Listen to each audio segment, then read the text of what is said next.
Over the last 24 hours, we got not one, not two, but 3 different developer updates. Now, a lot of these overlap, but in today's video, I want to highlight the key takeaways from each and why I think Chaos Zero Nightmare is now in a much better spot.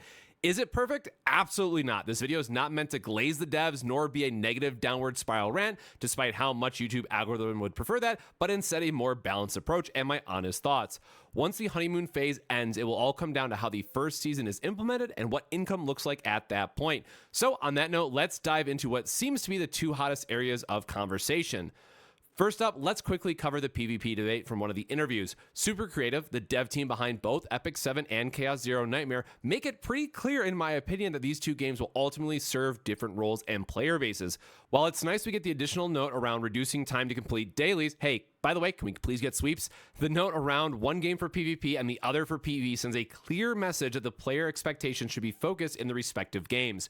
Personally, I'm a big fan of this because too often in game development we see devs who split their focus between both PvE and PvP, and both areas ultimately lose because of it. Keeping them separate is definitely better.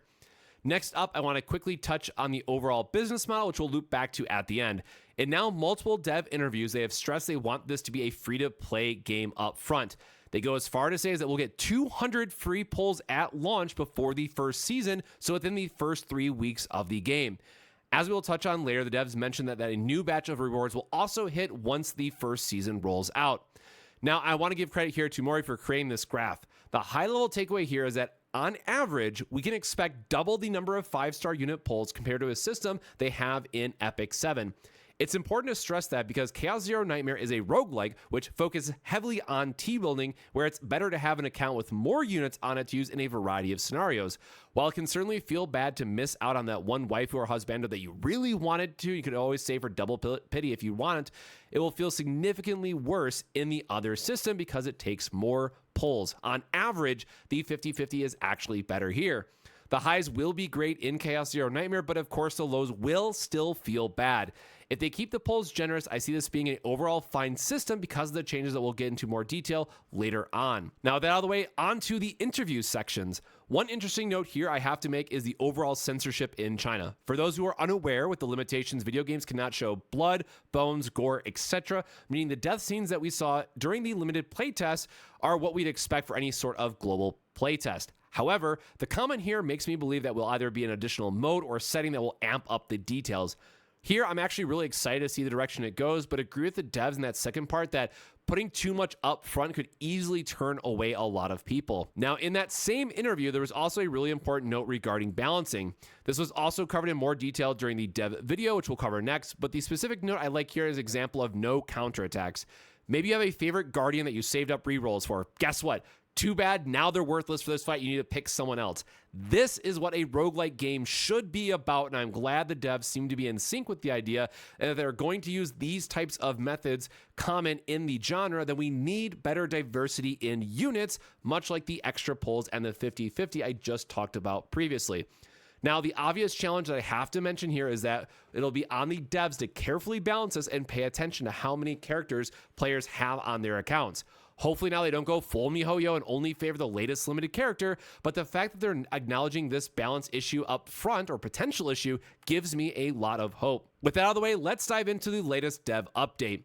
There's some nice notes here about the overall showing how players voted. As a side note, the 17,000 total responses here leads me to believe that limited playtest was around 200 to 250k players globally based on my previous research experience. Again, that's just an estimate. And the video breaks down into multiple sections, including scenario or story, art, combat and content, and lastly, monetization. Here's a quick look at the highlights on my thoughts on each of them. So, starting off with scenario or story, we have the Trauma Code. Trauma Code is a story-driven content that will dive into the backgrounds of each agent with multiple endings. For anyone looking for more character development and understanding the role of each within the story, this was the piece that we were missing. They also noted that it will be a darker in tone, meaning more serious approach than the main story, so I really look forward to the storytelling that they're going to be doing in these segments. Up next was the Galactic Calamity seasonal content, which is the main focus for Chaos Zero Nightmare, and the every 9-week season will be broken down into 3 main story arcs. They made a note during the section that the story didn't align with expectations going into the limited playtest based on player feedback, and will improve this more during future updates. I would have loved to learn more about the actual events or segments, etc. that we can see during this update, but I guess we'll have to wait for more information. Now, art is a major topic, from the community falsely flagging things as AI to the devs having to apologize for showing an unfinished art piece that wasn't up to the polish they wanted. A lot has been under fire as people find new things to pick apart. However, we got to see some very nice updates in this section. From new card artwork to new animations, there honestly is just an overall new level of polish presented here that we didn't get to see in the limited playtest. It is super clear to me that Super Creative is doing everything they can to put a bit more polish into the game before launch, but I hope that they're able to keep up with it as new characters are dropping every 3 weeks. Ultimately, having to always go back and fix something would be unacceptable for a launch game, so I'm hoping that this polish keeps up going forward. They also made a quick note on performance optimization that will take place before launch. The background details that they mentioned were overloading systems, and some players were reporting overheating on their phones during the limited playtest, so this is just a small note to make, but definitely if you were having those issues, it was addressed. Now getting into combat and content. Now, one quick call out here I want to stress is that when we combine both deck building battles and save data farming, which is nearly 50% of players who enjoyed that the most, is the heart of Chaos Zero Nightmare, a roguelite experience. I believe this helps reinforce the idea that CZN is working in the right direction to find its niche. Up first, they mention improvements to localization and making sure that all tooltips are correct for launch. All keywords being present. This was a massive issue during the limited playtest, and I hope that they can fix this, but I'm still honestly expecting a few road bumps along the way. Because the way the cards are written with the tooltips or spacing issues, there's honestly just a lot of ways that they can mess this up. So we'll have to wait and see where it lands at launch, but this is an area that I appreciate they acknowledge, but definitely is going to need some more work. They also mentioned the Zero system is for richer and more varied roguelite experiences, which was previously locked in the limited playtest. Not much to really add here other than it'd be nice to have as it expands on the experience, but we just have to wait for more information. Maybe overall biggest update beyond the gacha is the overhaul to the breakdown system. I expected them to update this in the long run, but seeing a unit attack your own team while in that state or other random events happening is very refreshing and surprising that they got this in for launch. They said they will continue to improve on this in future updates, but already off to a very promising start compared to what we had in the limited playtest. At the end, balance updates were also brought up. We don't have any real information on this based on the limited time with the playtest, but we already knew this was happening from seasonal content and their plans to rotate in and out cards. I'm hoping we get some type of update on this before launch in terms of what was actually changed and the reasoning for doing so, but we'll have to wait and see what the team puts together. All right, now let's talk about the part that everyone actually cares about, the overall business model or monetization. At the end of the day, yes, it's a gacha. They need to make money, but players also don't want to feel screwed over, and they always need to pay up to pull for their characters. Overall, my first impressions for this section are positive, but we'll need to wait for the full season. Up first, and honestly the biggest part in my opinion, is new combatants won't be limited to events. They will be moved to the standard banner after the pickup period ends, no longer having that FOMO of missing out for those normal rate up characters. Only collaboration and seasonal characters won't be added. Now, collabs make sense due to licensing issues. We see this all the time in other games, but I'm a little bummed out on seasonal characters based on my experience with Grand Blue Fantasy. Seasonals are always the worst FOMO, but we have to wait and see how they approach it in Chaos Zero Nightmare with reruns or how easy they are to get overall. Partners, or your weapons effectively, will also be added to the normal rescue after the pickup period ends. In the long run, this means you can always look forward to maxing out that 5-star that you really wanted.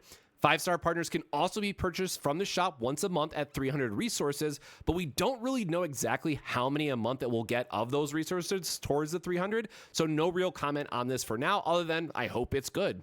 Up next, they talked about the ego manifestation or character dupes will be purchasable with mileage, limit 2 per combatant. This will include limited units and will last even after the banner ends, so no reason to rush this. This, in my opinion, is the first and only red flag I have from the announcements. If they start balancing characters around E2, this is going to be a terrible experience for free-to-play players. There's nothing worse than getting a shiny new character that absolutely sucks unless you have it at E2.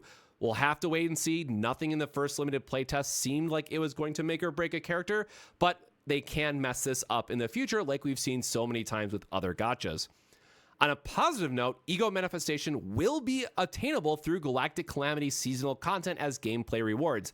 This will be a universal one that can be used towards any agent. If you're like me, the downside here is that means that you're going to hoard them instead of actually using them, but hopefully in the long run, players will get comfortable using them to enhance their gameplay experience. They did also mention 200 pulls through early gameplay, as I mentioned earlier. With every new season, they also added a note of they will offer generous events and rewards to help you obtain new characters without pressure. With how much the devs continue to push this narrative and given their history with Epic 7, I have no reason not to believe them on this topic. As I mentioned up front, yes, it is a gacha and they need to make money, but we are getting better systems up front than what Epic 7 has, and people already talk so positively about that game that I can't help but feel confident in the direction of Chaos Zero Nightmare. In closing, Chaos Zero Nightmare is a game built around the fun of discovering your own combinations and combatants and partners.